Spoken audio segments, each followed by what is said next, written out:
de vous informer. Direction le Parlement où il y a eu ouverture ce samedi 15 mars de la première session ordinaire pour l'année 2014 dans les deux chambres à l'Assemblée nationale précisément. Aubin Minaku a présidé la cérémonie d'ouverture en présence de plusieurs personnalités. La feuille de route du cycle électoral présentée par la CENI figure parmi les matières les plus importantes de cette session.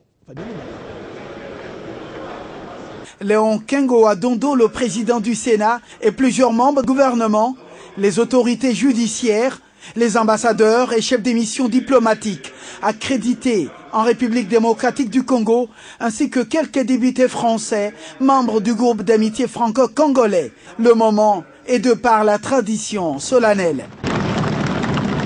Un seul temps fort, l'adresse du président du bureau de cette chambre du Parlement, Aubin Minaku Ndjalandjoko, qui a annoncé les principales tâches auxquelles les élus du peuple vont se livrer pendant cette session, notamment parachever les arriérés législatifs, légiférer sur certaines recommandations des concertations nationales, le processus de décentralisation, celui électoral à la lumière de la feuille de route du cycle électoral proposé par la CENI. Les députés pourront se prononcer également sur la priorité à accorder aux élections locales ou provinciales, le mode des élections provinciales, le calendrier électoral ainsi que les critères d'éligibilité des candidats aux élections. Selon le speaker de la Chambre basse du Parlement, pendant cette session, son institution pourrait également procéder à la mise en place de la Commission nationale des droits de l'homme. La session ordinaire de mars 2014 sera marquée aussi par l'investiture du gouvernement des cohésions nationales annoncée à la clôture des travaux des concertations nationales par le chef de l'État, Joseph Kabila Kabange. Dans un autre chapitre, du 9 au 15 mars 2014, une délégation composée de 10 administrateurs de la Banque africaine de développement a effectué une mission de consultation avec certaines autorités congolaises, notamment le Premier ministre Matata Ponyo. À la primature, le porte-parole du conseil d'administration de la BAD et le Premier ministre ont échangé sur la participation de la BAD dans le développement intégral de la RDC sur le plan politique, social et économique. Marlon Kachamo. La croissance économique revient au Congo. La stabilité est là, il y a des réformes qui sont mises en œuvre, donc il y a vraiment une fenêtre qui s'ouvre pour accélérer les choses et permettre au Congo d'émerger. C'est en ces termes que s'est exprimé l'administrateur de la Banque africaine de développement qui a accompagné une mission du conseil d'administration à Kinshasa. À la primature, ils ont échangé avec le chef de l'exécutif congolais Matata Ponyo sur les différentes opportunités qu'offre la République démocratique du Congo ainsi que comment rendre la croissance durable et inclusive. Notre analyse, c'est que le Congo a tout ce qu'il faut pour changer complètement de vie, de rythme de croissance, de développement. Il y a eu toutes ces années d'instabilité politique, de conflits. Il y a eu toutes ces années où la plupart des richesses ne bénéficiaient pas aux Congolais. Et on a la possibilité de changer les choses. Cette même délégation a tenu un point de presse en collaboration avec les ministères des Finances. Le conseil d'administration de la BAD a en outre l'objectif d'échanger avec toutes les parties prenantes sur l'évolution du contexte économique, politique et social de la République démocratique du Congo et aussi l'état de la coopération avec la BAD. Dans ce journal, nous revenons sur le Conseil des ministres de la SADC tenu cette semaine à Lilongwe au Malawi, puisque ce pays assume la présidence de cette organisation depuis 2013. Une session essentiellement budgétaire au cours de laquelle les pays membres ont passé en revue la situation de leurs cotisations. Pour la RDC, il était question de proposer le renouvellement de son mandat au poste de secrétaire exécutif adjoint en charge de l'administration et finances qu'elle occupe depuis 2010. Suivez. Au cours de ce conseil de ministres de 2 jours, la RDC a eu l'occasion de remercier les pays membres de la communauté des États de l'Afrique australe, SADC, pour avoir soutenu le Congo dans la pacification de sa partie Est. Nous savons que la SADC a pris une part active. Elle a soutenu la cause de la République démocratique du Congo. Il y a eu des pays comme l'Afrique du Sud, comme la Tanzanie et d'autres qui, par plusieurs mécanismes, ont contribué, n'est-ce pas, à la force qui nous a conduit, n'est-ce pas, à la victoire sur les M23. La session de ce conseil de ministres tenue au Bingu, au centre international de Lilongwe, a été essentiellement budgétaire. Les pays membres ont passé en revue la situation des cotisations. La RDC figure en bonne position selon Jean-Claude Nemoyato, ministre de l'économie et commerce, qui a conduit la délégation congolaise composée notamment des vice-ministres de la coopération régionale et celui des finances ainsi que des experts du FPI, de la DGDA, de la SNEL, de l'INSS et de l'OCC. Les observations qui ont été faites ont permis de croire que jusque-là, pour l'ensemble, nous dépendons encore pour beaucoup de contributions, n'est-ce pas, de la communauté internationale. Les recommandations qui sont formulées est que dans les années futures, nous devons essayer encore d'augmenter nos contributions pour que nous soyons nous-mêmes à la hauteur donc, de financer le projet. Nous avons beaucoup de défis à lancer. Au cours de cette session, il était aussi question pour la RDC de proposer le renouvellement de son mandat au poste de secrétaire exécutif adjoint en charge de l'administration et finances qu'elle occupe depuis 2010 à travers la compatriote Émilie Mouchobekwa, dont le mandat s'achève en octobre 2014. Sécurité dans ce journal, le vice-premier ministre en charge de la défense nationale, Alexandre Louba Tambo, a tenu un point de presse au cours duquel il a passé en revue la situation sécuritaire dans l'est de la RDC. Plusieurs points concernant la situation qui prévaut au Nord Kivu ont été aussi abordés, en particulier la victoire des FARDC sur les rebelles ougandais ADF. Lina Ilunga, Jimmy Mavuba. Les FARDC sont déterminés à bouter hors du territoire national tous les groupes armés opérant dans l'est de la RDC à travers l'opération dénommée Sokola. C'est dans ce cadre que depuis le 16 janvier, l'armée congolaise s'est lancée dans la traque des rebelles ougandais ADF qui s'étaient installés dans plusieurs villages du territoire des Bénis au nord Kivu. 2 mois après le lancement de cette opération contre ces hors-la-loi, le ministère de la Défense nationale a annoncé le déclin de cette rébellion ougandaise dans les villages de Saasi-Tassa. Les FARDC s'organisent et la pression militaire continue à être exercée sur les différents groupes armés. Déjà, certains d'entre eux se rendent volontairement afin de s'aligner aux côtés des forces loyalistes. Sur la liste des mouvements à être éradiqués, il y a aussi les rebelles rwandais et des FDLR.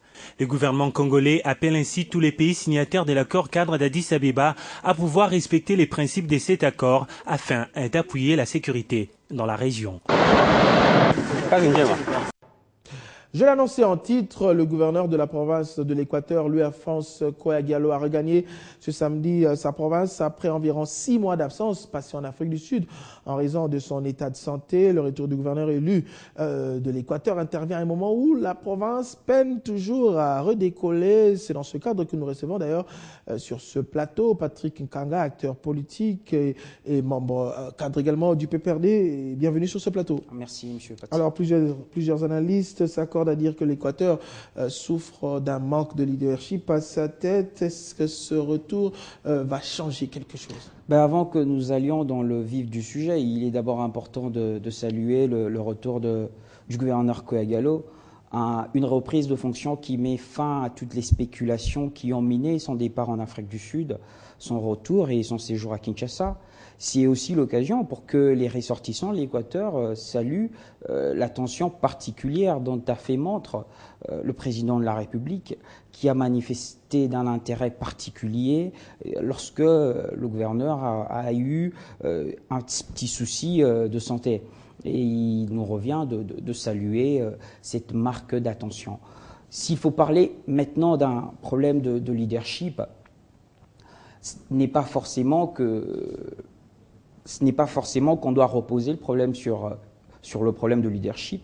Il faut noter qu'il y a eu durant un moment une crise continue entre les différentes institutions provinciales, en l'occurrence l'Assemblée provinciale et le gouvernement provincial. Cette ambiance n'a pas permis de pouvoir se centraliser sur les vrais défis de développement qui gangrènent la province d'Équateur.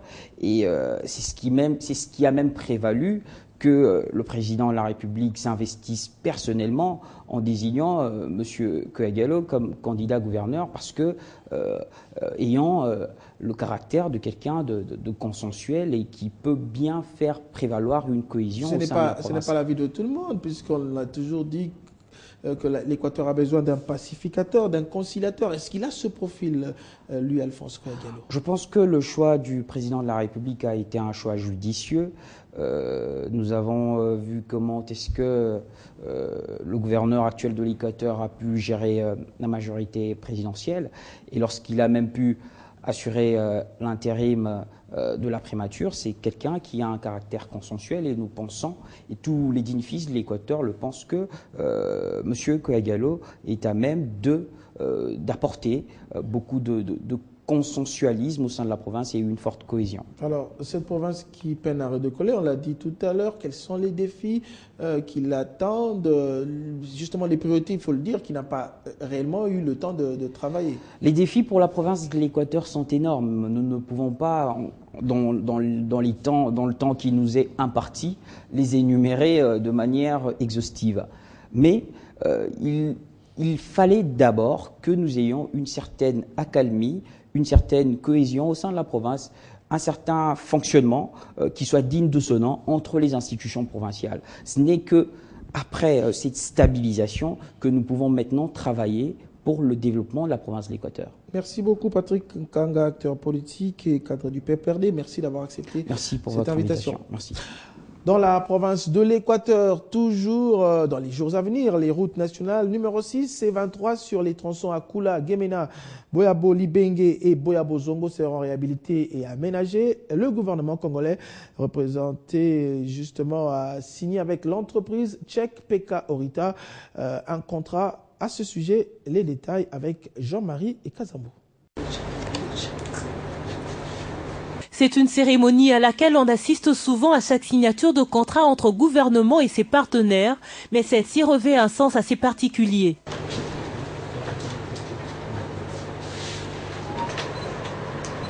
Nous sommes dans la salle de conférence de la cellule infrastructure. Les deux parties, d'un côté Fridolin Kassechi, représentant du gouvernement congolais, et de l'autre côté l'entreprise tchèque de construction PK Orsia, représentée ici par son directeur général Zerek Kuber. Au total, 385 km des routes à réhabiliter et à aménager figurent dans le contrat qui concerne les routes nationales numéro 6 et numéro 23 sur les tronçons Akula, Gemena, Boyabo, Libenge et Boyabo Zongo en Équateur en vue d'une meilleure intégration nationale. Le délai des travaux est estimé à une vingtaine de mois. Et nous sommes heureux en tout cas de voir cet aboutissement et nous tenons beaucoup à ce que l'entreprise qui a été sélectionnée, la mission de contrôle aussi, puisse œuvrer de manière à matérialiser effectivement ces projets.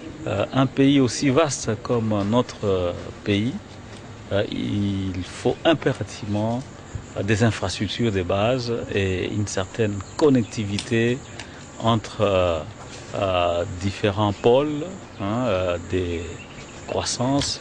Un événement auquel ont pris part les cadres de l'office de route, le coordonnateur de la cellule infrastructure ainsi que le directeur des opérations de la Banque mondiale, institution qui a financé le projet.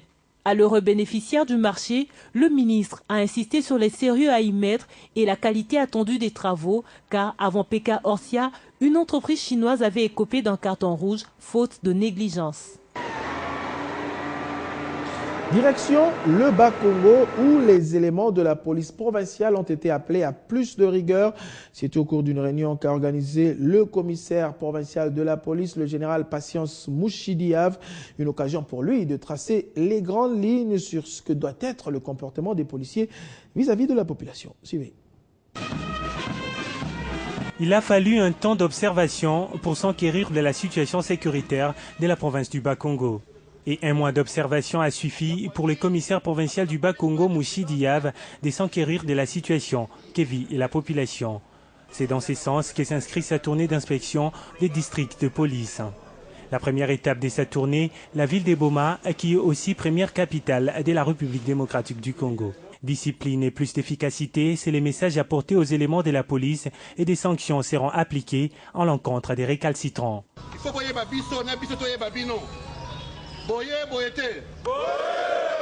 Même message à Mwanda avec comme point d'orgue sécuriser totalement la population du Bas-Congo. Une tâche difficile mais pas impossible et le général Yav y croit, mais il faudrait une collaboration entre la police et la population.